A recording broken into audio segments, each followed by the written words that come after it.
20 years of excellence. Sun International Institute of Tourism and Management.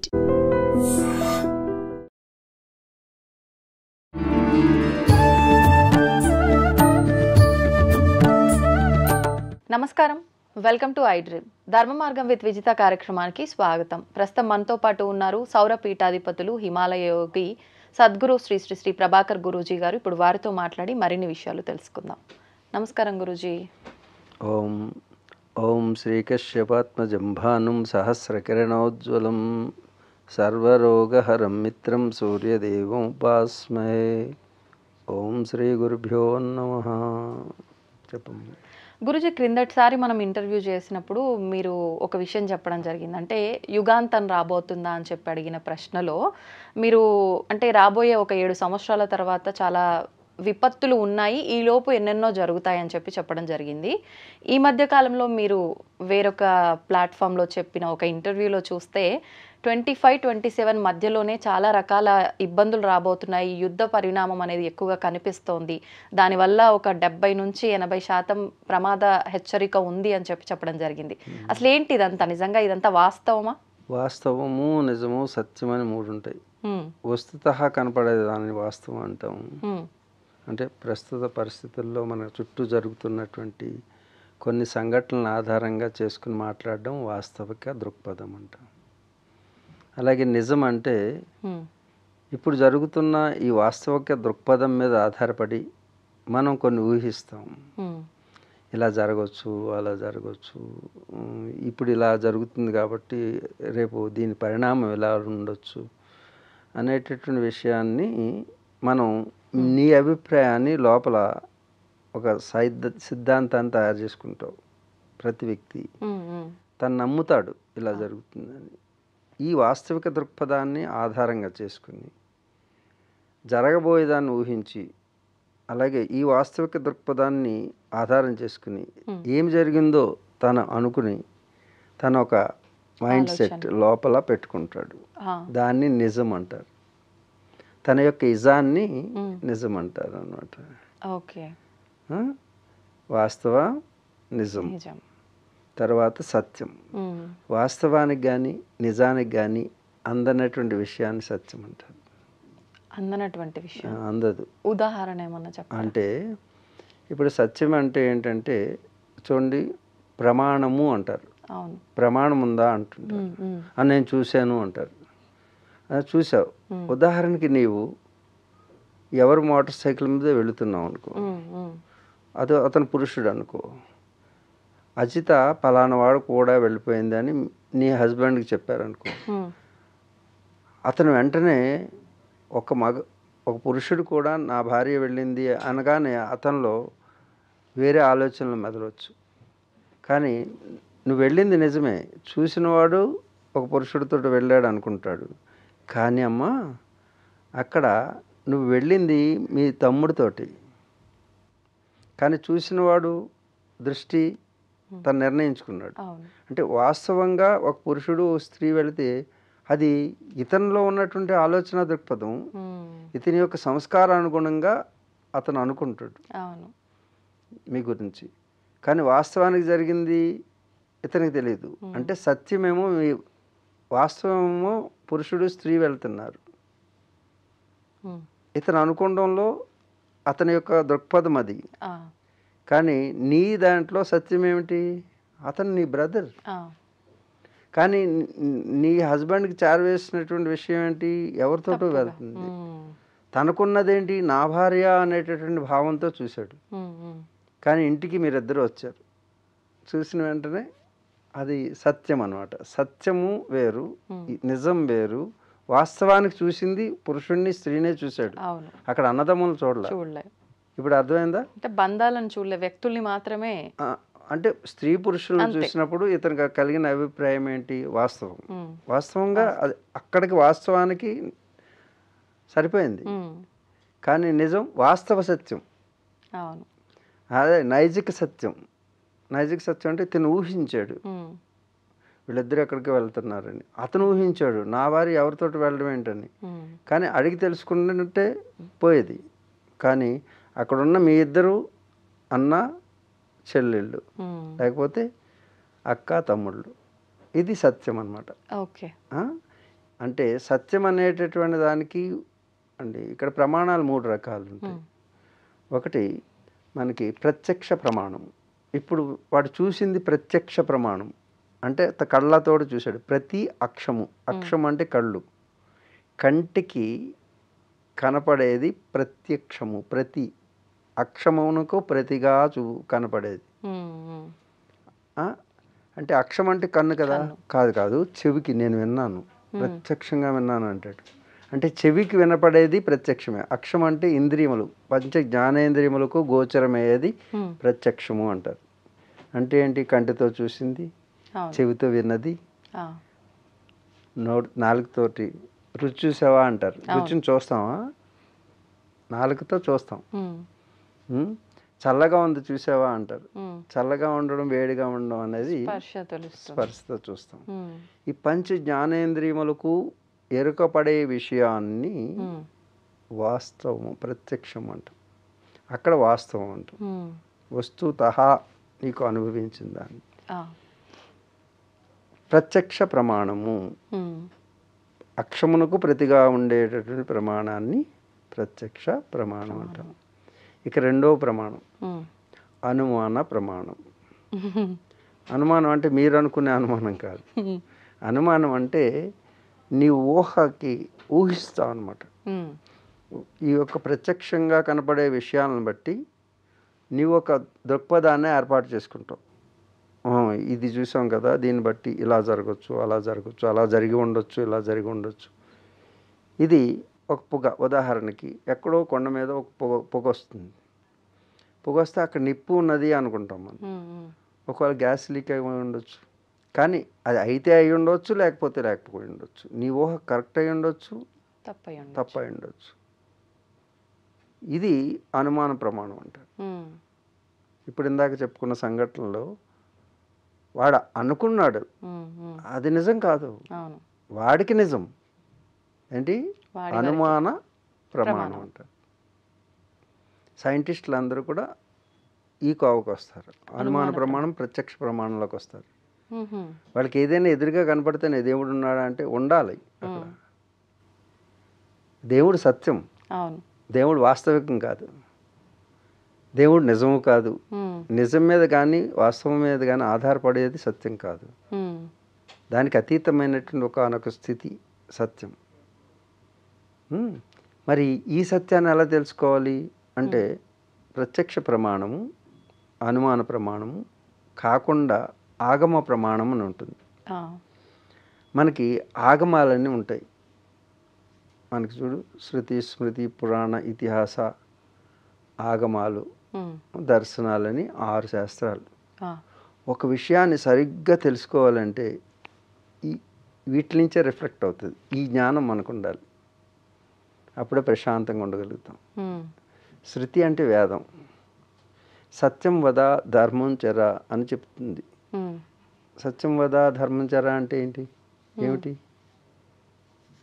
సత్యం వద అంటే సత్యాన్ని వధించడము, ధర్మాన్ని చెర కదలటమేమో.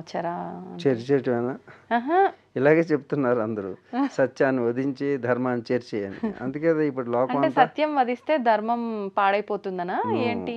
సత్యం వదతు అంటే చెప్పమని, సత్యమనే పలుకుము. ఓకే, చేర్చేయడం కాదు, సత్యమును పలుకు. ఓకే, అంటే అసత్యం మాట్లాడకూడదు అని. సత్యవాక్నే పలుకు, సత్యమునే పలుకు అని.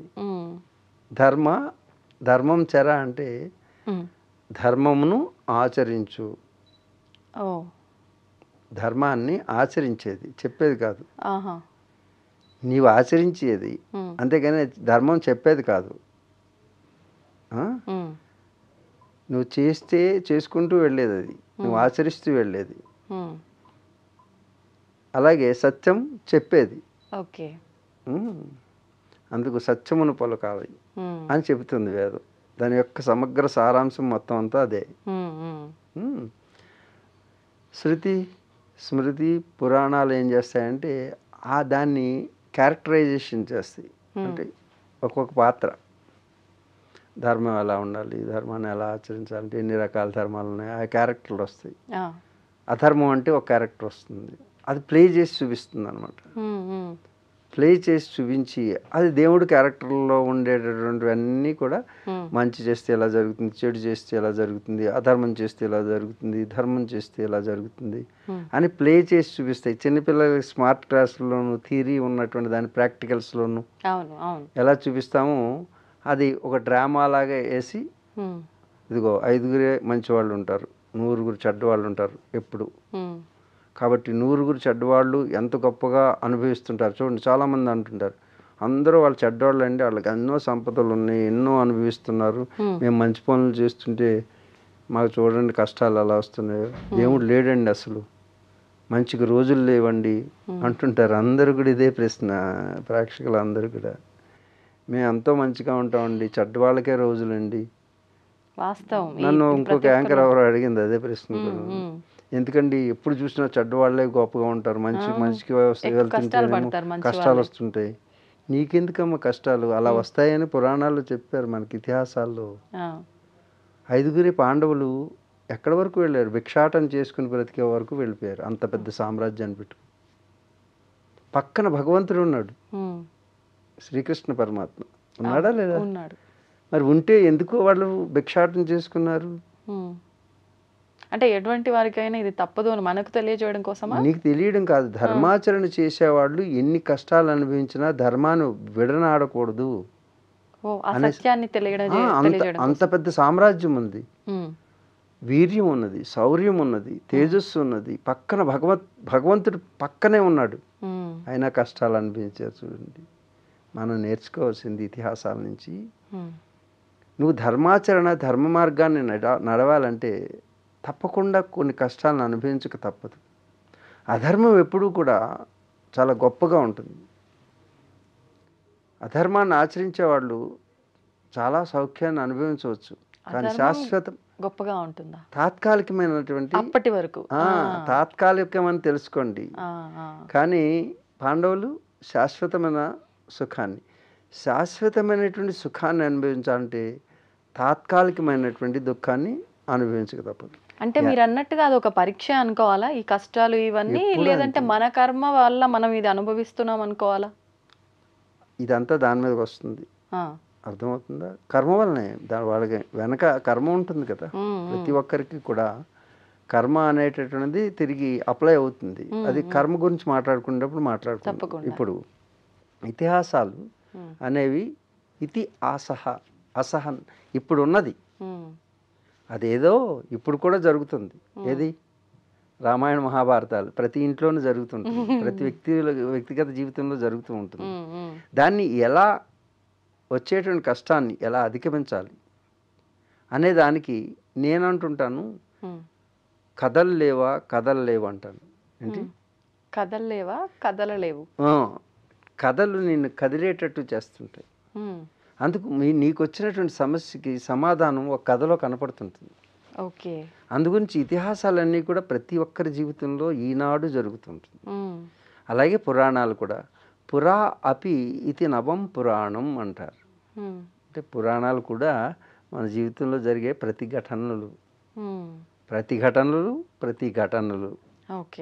కాబట్టి వాటిని ఏ విధంగా వాళ్ళు అధిగమించారు, మనం ఏ విధంగా అధిగమించవచ్చు అనేటువంటి విషయాన్ని తెలియజేస్తూ ఉంటాయి అన్నమాట. అంటే సత్యాన్ని పలకడానికి, ధర్మాన్ని ఆచరించడానికి, అంటే శృతి ప్రమాణంగా జీవితాన్ని నడపడానికి, తర్వాత ఎలా నడిపారు ఆ శృతి వాక్యాన్ని జీవితాల్లో ఎలా ఇంప్లిమెంట్ చేసుకున్నారో, ఎవరు తప్పుగా అధర్మం వైపు వెళ్తే వాళ్ళు శాశ్వతంగా ఏ విధమైనటువంటి కొన్ని కోట్ల మంది చనిపోయారు. అధర్మం పక్షాన ఉన్నటువంటి గొప్ప గొప్ప వాళ్ళు కూడా సుఖాలను ఎంత అనుభవించారు, రాజభోగాలను అనుభవించారు. జ్ఞానులైనటువంటి వాళ్ళు, గురువులైనటువంటి వాళ్ళు అధర్మ పక్షాన్ని ఉంటే తప్పకుండా వారు కూడా శిక్షించబడతారు అని మనకి కురుక్షేత్ర మహాసంగ్రామం తెలియజేస్తుంది, మహాభారతం చెప్తుంది. అందుకే ఇది మహాభారత్. భారతేనిది భారత, జ్ఞాన సంపత్తి కలిగినటువంటిది భారతదేశం. అసలు ఏ దేశంలో ఇలాంటి శృతి స్మృతి పురాణ ఇతిహాసాల యొక్క సమగ్ర సారాంశంతో మన మన జీవన విధానం ఉంటుంది. మనకు తెలుసో తెలియకో మన డిఎన్ఏలో అది ఉంటుంది. అందుకే ఇతర దేశాలకి మనకి ఉన్నటువంటి వ్యత్యాసం ఏంటంటే ఎంతైనా సహిస్తాం మనం. చూడండి, అమెరికా మీద చిన్నది ఏదైనా అంటే వెంటనే యుద్ధానికి వచ్చేస్తుంది ఈ ప్రపంచంలో ఎక్కడికైనా సరే. ఎందుకు? వాళ్ళ మత గ్రంథం మీద ఆధారపడి ఉంటుంది వాళ్ళ psychology. Depends your psychology depends on your own knowledge. నీకున్నటువంటి జ్ఞానం మీదే నీ జీవన విధానం ఆధారపడి ఉంటుంది. అందుకు భారతీయ డిఎన్ఏ అంటే భారతీయ యొక్క జీవన విధానం ఏమిటంటే లోకా సమస్త సుఖినో భవంతు. చూడండి, మన దేశం ఎవరి మీద యుద్ధం చేయలేదు మనం. అదేంటండి మొన్నే పాకిస్తాన్ మీద యుద్ధం చేసాం కదా అంటారు. యుద్ధం చేస్తే స్మాష్ అయిపోతుంది పాకిస్తాన్. మన దగ్గర ఉన్నటువంటి బ్రహ్మోశాస్త్రం ఒకటి చాలు. అర్థమైందా? ఒక్కసారి కొడితే మొత్తం అంతా పాకిస్తాన్ వెళ్ళిపోతుంది. కానీ మనం పాకిస్తాన్లో ఉన్నటువంటి వాళ్ళు కూడా మన పిల్లలే. అహం భూమిపుత్ర అని చెబుతుంది వేదం. ఏం చెబుతుంది? అహం భూమిపుత్ర అంటే మొత్తం భూదేవి యొక్క సంతానమా? విజిత గారు మీరు ఎవరికి పుట్టారంటే మా అమ్మ పేరు చెప్పము మనం. నన్ను అడిగితే మా అమ్మ పేరు చెప్పము. ఇక్కడ భారతీయులు భూమి అంతటికి భూమాతకి పుట్టిన పిల్లలం మనం. ఇది భారతీయ దృక్పథం. మరి ఇంత జ్ఞానం ఉండి ఇంత మనకు ఉన్న తర్వాత మన దేశంలోనే మన భూమిపైనే మనం బ్రతుకు తెరువుని వెతుక్కోకుండా విదేశాల పరుగు ఎందుకు అంటారు? అది వేరే సబ్జెక్ట్ అమ్మా. సబ్జెక్ట్ అయినా ఇప్పుడు మన బ్లడ్లోనే ఉంది, మన డిఎన్ఏలోనే ఉంది అని అన్నారు కదా. మరి ఉన్నప్పుడు ఇక్కడే ఉండి ఇక్కడే అన్ని వెతుక్కోవడము చెయ్యటము అన్నీ చేయొచ్చు కదా. నేను అనేటి అహం భూమిపుత్ర అన్నాను నేను. అంటే భూమిపుత్ర అంటే భూమిలో ఉన్నటువంటి అందరూ నా వాళ్ళే అన్నప్పుడు ఎక్కడైనా ఉద్యోగం చేసుకోవచ్చు. అది అంత పెద్ద చూడు, ఎంత విశాల దృక్పథం. అట్లా అని ఇప్పుడు మరి శత్రువులాగా వాళ్ళు దాడికి వచ్చినప్పుడు వాళ్ళు మేము అంతా ఒకటే భూమాత బిడ్డలము అని చెప్పి సైలెంట్ గా ఉండాలా కదా? అలా చేయకుండా మనం ఏం చేసాము, యుద్ధం చేసేది ఎవరైతే ఆటంకపరుస్తున్నారో అలాంటి ఆటంకవాదులను మాత్రమే టార్గెటెడ్గా అక్కడే కొట్టాం మనం. మన ప్రజల మీదకి వాళ్ళ మత గ్రంథం ఏం చెప్పింది? మనం తప్పితే ఇంకెవరూ ఉండకూడదు ఈ లోకంలో. అవును. మన మత గ్రంథం ఏం చెప్పింది? మనమే అందరము, అంతా మనమే, అంతా ఒకటే, అందరూ అన్నదమ్ములమే. మనుషులే కాదు, చీమ దోమ పాము ఎలక గ్రద్ద చూడు, మన దేవుళ్ళందరూ అన్ని వాహనాలుగా పెట్టుకున్నారు. నిజంగా అందరూ ఒకటేనా శాస్త్ర ప్రకారంగా? అందరం ఒకటే, కానీ అందరిలో ఎక్విప్మెంట్ వైజ్ ఈక్వల్.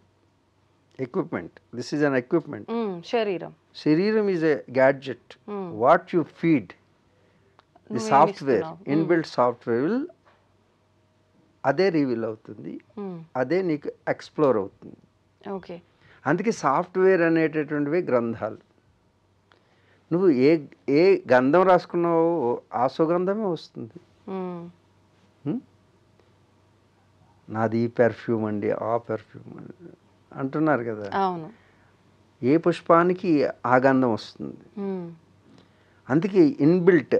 ఇప్పుడు మీరు కూడా ఇప్పుడు నా దగ్గరికి వస్తే చెమట వాసన రాదు మీకు ఎప్పటికీ. ఎందుకంటే మేము చేసే సాధనలన్నీ కూడా సుగంధభరితంగా శరీరాన్ని తయారు చేస్తాయి. దుర్గంధ కూడిన ఆలోచనలు ఉంటే మనలో దుర్గంధం ప్రవేశిస్తుంది. ఎలా అంటే సైంటిఫిక్గా చెప్పాలంటే నీ బ్రెయిన్లో ఉన్నటువంటి ఆలోచన it will secretes the hormones in your body. ఆలోచన నీలో రసాయనాన్ని తయారు చేస్తుంది, కొన్ని రసాలను వదులుతుంది, హార్మోన్స్ వదులుతుంది. తినే అన్నాన్ని బట్టి కూడా నీ మనసులో ఆలోచన వస్తుంది. జైసా అన్ వైసా మన్ అంటారు. నీ అన్నం యొక్క సూక్ష్మ రూపమే నీ మనసుగా మారుతుంది. ఆ మనసులో వచ్చేటువంటి ఆలోచనలు యొక్క పరంపరే నీ కెమిస్ట్రీగా మారుతుంది. కెమిస్ట్రీ బికమ్స్ యాక్షన్, అంటే నీ యొక్క కర్మాచరణ వస్తుంది. అలాగే ఇతర దేశాల యొక్క ఆలోచన దేని మీద ఆధారపడి ఉంది? వాళ్ళ మత గ్రంథం మీద ఆధారపడుతుంది. అదే సుగంధం. వాళ్ళ మతాల్లో ఏం చేస్తున్నారు, మా దేవుడే గొప్పవాడు, నిజ దేవుడు అంటారు. మీ దేవుడు కూడా దేవుడే అంటాం మనం. అవును, అంటే మీ దేవుడు కూడా దేవుడే అంటే అదే మనం చేస్తున్న తప్పు కాదు, మన దృక్పథమే అది. మనకు మన మన మన నర నరాల్లో, మన డిఎన్ఏలో ఆర్ఎన్ఏ అంటే కెమికల్ యొక్క, అది మనం ఎంత వాళ్ళ ఫైట్ చేద్దామన్నా చేయలేం. మనం అందరం ఒకటవుదామంటే ఏది, ఎవరి మీద పోట్లాడడానికి వెళదామంటే వెళ్ళలేము మనం. ఎప్పటికీ హిందువులారా ఏకం కండి అనే స్లోగన్ పనిచేయదు. ఎందుకని హిందువులే కాదు, ఈ విశ్వంలో ఉన్నటువంటి సకల చరాచర జీవరాశి నా అన్నదమ్ములు. అహం భూమిపుత్ర. చీమ దోమను కూడా చూడు, చీమదేవుడు, చీమేశ్వరుడు, దోమేశ్వరుడు అని కూడా పూజ చేస్తాం. నల్లేశ్వరుడు కొడుతున్నా సరే. కాస్త అలా గుళ్ళు ఉన్నాయి మనకి. అవునా? ఎక్కడ ఎక్కడ పడితే ఇప్పుడు నేను పెడితే నల్లేశ్వరుడు అంటే వచ్చి పూజ చేస్తారు మన వాళ్ళు. అర్థమైందా? అంటే చూడండి, మనకి పాడు చేసి ఎలకను కూడా మూషిక వాహనాలు దానం పెట్టుకుంటాం.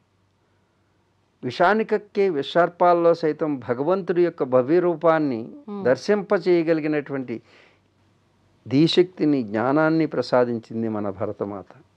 అంటే సృష్టిలో ఎకలాజికల్ బ్యాలెన్స్ని దెబ్బతీయకుండా, చీమ పని చీమ చేస్తుంది, దోమ పని దోమ చేస్తుంది, భామ పని భామ చేస్తుంది. భామ పని చేయడం గొప్పదా, చీమ పని చేయడం గొప్పదా అంటే, చీమ తన పనిని తాను చేయడం ఎంత గొప్పదో భామ చేసే పని అంతే. అంటే ఎకలాజికల్ బ్యాలెన్స్ అంటే ప్రకృతి సమతుల్యాన్ని దెబ్బతినకుండా చేయడానికి ఈ జీవ వైవిధ్యం వచ్చింది. ఏ ప్రాణిని నువ్వు చంపేసినా దాని వెలితిని పోడ్చలేవు, అక్కడ వెలితి ఏర్పడుతుంది. ఇది అధర్మం అంటే. ఇలా చెప్పింది మన యొక్క భారతీయ తత్వశాస్త్రాలు. ఇప్పుడు ప్రత్యక్షం, అనుమానం, ఆగమం అనేటటువంటి ప్రమాణాలు, వేదాలు, ఉపనిషత్తులు, మనకున్నటువంటి శృతి స్మృతి పురాణ ఇతిహాసాలు, దర్శనాలు, ఆగమాలు, అక్కడి నుంచి డైవర్ట్ అయ్యాము. ఆగమ ప్రమాణం అంటాం ప్రమాణాల్లో. ఆ ప్రమాణాల్లో ప్రత్యక్ష ప్రమాణం చూశారు అంటే ఇంద్రియాలకి గోచరించేటటువంటి దాన్ని ప్రత్యక్ష ప్రమాణము. ఇది సైన్స్ దీంట్లో ఉంటుంది. అనుమాన ప్రమాణంలో ఉంటుంది. ఈ రెండు ప్రమాణాలు కానిది సత్యం. ఈ రెండిటికి అందంది. వేదం అంటే విద్ అనే సంస్కృత ధాతువు నుంచి వచ్చింది. విద్ విద్ అంటే జ్ఞానే అని అర్థం. విద్ జ్ఞానే. జ్ఞానం అంటే ఏమిటి? జ్ఞానం అంటే ఏమిటి? జ్ఞానం అంటే ప్రత్యక్షం చేత కానీ అనుమానం చేత కానీ ఎరుకబడని విషయాన్ని ఎరుకపరిచేదాన్ని జ్ఞానము అంటారు. అంతే. జ్ఞానం అంటే నాలెడ్జ్, నాలెడ్జ్ అంటే జ్ఞానం కాదు. నువ్వు చూసేదానికి అందకుండా, నీవు ఊహించడానికి ఊహకు అందకుండా ఉండేటటువంటి ఒక విషయాన్ని వెతికి పట్టి నీకు అందించేది, అది విద్య. ఇప్పుడు విద్యా విధానం లేదు. చదువుకుంటున్నాం. ఏం చేస్తున్నాం? చదువుకుంటున్నాం. కానీ విద్య నీవు సాధన ద్వారా పొందేటటువంటి. విద్య అభ్యాసం ద్వారా పొందేది. అభ్యాస వైరాగ్య తన్నిరోధ అంటాడు పతంజలి మహర్షి. సత్యాన్ని తెలుసుకోవాలంటే అది ప్రత్యక్షం చేత కానీ అనుమానం చేత కానీ ఎరుకపడదు. అంటే ఇప్పుడు చేసేటటువంటి సైంటిస్టులు చేసేది వాస్తవిక దృక్పథం. అంటే మెటీరియలిస్టిక్ వరల్డ్. ఈ మాస్ని కనుక వాళ్ళు అధ్యయనం చేస్తున్నారు. ఇప్పుడు ఆధునిక శాస్త్రవేత్తలు మాస్కి కారణం ఏంటి అంటే ఈ సృష్టికి కారణం ఏంటి? సృష్టి మీరు చూస్తున్నారు కదా, ఈ ప్రపంచం, గెలాక్సీలు, సూపర్ నోవాసు ఇవన్నీ ఉన్నాయి, మిల్కీ వేస్, ఇవన్నీ కూడా సృష్టి కదా. ఇదంతా కలిపితే మాస్ అంటే పదార్థం. పదార్థం వాస్తవం, అవి కనపడుతుంది. కానీ ఈ పదార్థాన్ని ఎలా తయారైంది? విశ్వం అంతా ఎలా తయారైంది? భగవంతుడి సృష్టి కదా. ఆ భగవంతుడు అనేది పక్కన పడ్డాయి, తర్వాత సంగతి చూద్దాం. ముందు దీని వెనక దీనికి కెమిస్ట్రీ ఉండొచ్చు, ఆ కెమిస్ట్రీ లెవెల్లో కూడా వాళ్ళు అధ్యయనం చేస్తారు. ఫిజిక్స్ కెమిస్ట్రీ దాటిన తర్వాత బియాండ్ దట్ అసలు ఈ కెమిస్ట్రీ ఎలా పుట్టింది, కొన్ని కెమికల్ కాంపౌండ్స్ కొన్ని ఇవన్నీ కలిస్తే ఒకటి ఫామ్ అయిందనుకో, దీని వెనక ఇప్పుడు మనం ఫామ్ అవ్వడానికి ఏంటి, ఒక చిన్న కెమికలే కదా, మనలో ఉండేది ఆర్ఎన్ఏ డిఎన్ఏ ఇవన్నీ కూడా కెమికల్సే కదా, హార్మోన్స్ ఇవన్నీ కలిస్తే. కెమిస్ట్రీ దాటిన తర్వాత ఆ ఎనర్జీ ఎక్కడి నుంచి వస్తుంది, ఎనర్జీ వెనక పవర్ ఎక్కడి నుంచి వస్తుంది, ఎనర్జీని పవర్ని చూడలేం కదా మనం, అది అనుమాన ప్రమాణంలోకి వెళ్తుంది. అనుమాన ప్రమాణం దాటితేనే కానీ సత్యం కాదు. ఆ సత్యం తెలవాలంటే జ్ఞానం కావాలి. ఏం కావాలి, జ్ఞానం, విద్య కావాలి. విద్య అంటే ఇప్పుడు చదువుకునేది కాదు, వీళ్ళందరూ చదువుకునే సైంటిస్టులు అయ్యారు. చదువుకుంటే రాదు, చదువుని సమాధిలో దర్శించాలి, విద్య వస్తుంది. చదువుకుంటే వచ్చేది మీకు చదువు అయితే, మీరు తెలుసుకుంటే వచ్చేది జ్ఞానం. అది ఎలా తెలుసుకోవాలి అంటే దానికి వేదం చెబుతుంది అన్నమాట. ఆ వేదాన్ని అనుసరించి విద్యా విధానం ఉంది. ఆ వేదం మాత్రమే చెబుతుంది సత్యమేదో. ఆ వేదాన్ని అధ్యయనం చేసి తెలుసుకున్న వాళ్ళకి సత్యాన్వేషణ చేయగలుగుతారు, సత్యాన్ని శోధించగలుగుతారు, ఆ సత్యాన్ని సాధించగలుగుతారు, సత్యాన్ని అనుభవించగలుగుతారు. అలాంటివి ఆగమ శాస్త్రాలు చెప్తాయి. ఓకే, ఆగమాలంటే పరంపరగా వచ్చినటువంటి ఒక విద్యా విధానాన్ని ఆగమాలు అంటారు. ఏదైనా ఒక విషయాన్ని ప్రయోగాత్మకంగా చేయాలంటే ఒక వ్రతం ఉంది, ఆ వ్రతాన్ని సైంటిఫిక్ విధానంలో అంటే అవుట్పుట్, వ్రతం చేస్తే ఈ ఫలితం వస్తుంది అన్నారనుకో, రాదు మనకి. నిజానికి ఎందుకు రాదంటారు? ఆగమాల్లో వస్తుందని చెప్పారు కానీ రావడం లేదు. ప్రయోగం చేసేటటువంటి వాళ్ళలో లోపం ఉంది. ఓకే, అంటే ఆచరణలో లోపం అనుకోవచ్చా? ఆచరణ, దానికి వాడేటటువంటి ఒక H2O అన్నాం అనుకో, హైడ్రోజన్ ఆక్సిజన్, ఈ రెండు కాకుండా ఇంకోటి ఏదో కలిపామనుకో H2O రాదు అక్కడ. లేకపోతే H తెచ్చావు, హైడ్రోజన్ తెచ్చావు, ఆక్సిజన్ తెచ్చావు, ఇది ఒక మాలిక్యూల్ అదొక మాలిక్యూల్ వచ్చి అనుకో, అది వాటర్ కింద కన్వర్ట్ కాదు. హైడ్రోజన్ బ్లాస్ట్ చేస్తుంది, ఇక్కడ ఆక్సిజన్ ఫైర్ చేస్తుంది, దానికి సహకరిస్తుంది. అంటే రెండు మంట అయిపోతాయి. చూడు, మంటలు ఆర్పేటటువంటి గుణం నీటికి ఉంది, కానీ రెండు మండేటటువంటి రెండింటిని కలిపితే మంటలు ఆర్పేటటువంటిది ఇంకోటి తయారవుతుంది. కానీ ఇక్కడ తయారవ్వలేదు, రెండు మండిపోతున్నాయి అనుకో, నువ్వు ప్రయోగంలో లోపం, కలపడంలో లోపం. ఇది 2 మాలిక్యూల్స్, ఇది 1 మాలిక్యూల్స్ పెట్టుకోవాలి. Hydrogen 1 molecule. ఇప్పుడు వీళ్ళు టీ తెచ్చారు, టీలోనేమో షుగర్ అంతా వేసి పాలు చుక్క ఇంత వేశారనుకో, ఏమవుతుంది? అది టీ అంటారా?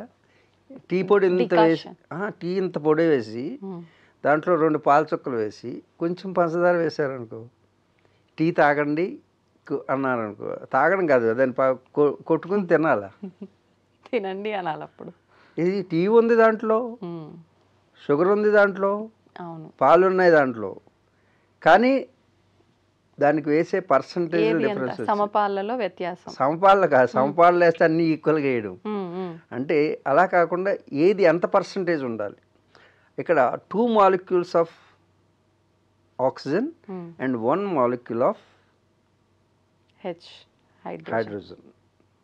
అప్పుడు అది వాటర్ కింద కన్వర్ట్ అవుతుంది. నువ్వు వాటర్ని అనుకుంటున్నావు, అది నీళ్ళు తాగుతున్నావు, కానీ బాంబు, హైడ్రోజన్ బాంబు తయారు చేయడానికి 1 మాలిక్యూల్ చాలు. దాంట్లో ఒక చిన్న టిప్ తీసుకుంటే హైడ్రోజన్ని, it become a hydrogen bomb తయారు చేయొచ్చు నీటిలోంచి. అది రెండింటిని విడదీస్తే ఇప్పుడు మనకి ఎలక్ట్రికల్ కార్స్కి బదులు హైడ్రోజన్ కార్లు వస్తున్నాయి. ఇప్పుడు మనకి 2,50,000 కోట్లతోటి విశాఖపట్నంలో మన ప్రధానమంత్రి వచ్చి గ్రీన్ హైడ్రోజన్ ప్రాజెక్ట్ అని ప్రారంభించారు. ఏంటంటే నీటిని ఆధారంగా చేసుకుని నీటిలో ఉన్నటువంటి హైడ్రోజన్ డివిజన్ చేయడం అనమాట. రేపు రాబోయే రోజుల్లో అంతా కూడా హైడ్రోజన్ తోటే మొత్తం ప్రపంచం అంతా రన్ అవుతుంది. ఇప్పుడు విద్యుత్తో రన్ అవుతుంది కదా, అలా.